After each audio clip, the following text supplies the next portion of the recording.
আসসালামু আলাইকুম।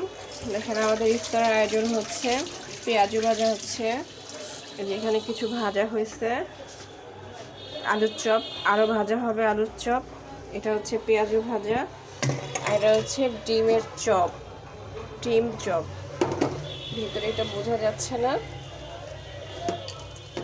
ওই যে ডিম দেখা যাচ্ছে একটু। এটা হচ্ছে ডিম চপ, এটা হচ্ছে ভাজা হচ্ছে, প্রায় শেষ, আরো কিছু আছে। কিছু ফল, আপেল, মালটা, মরিন্দা,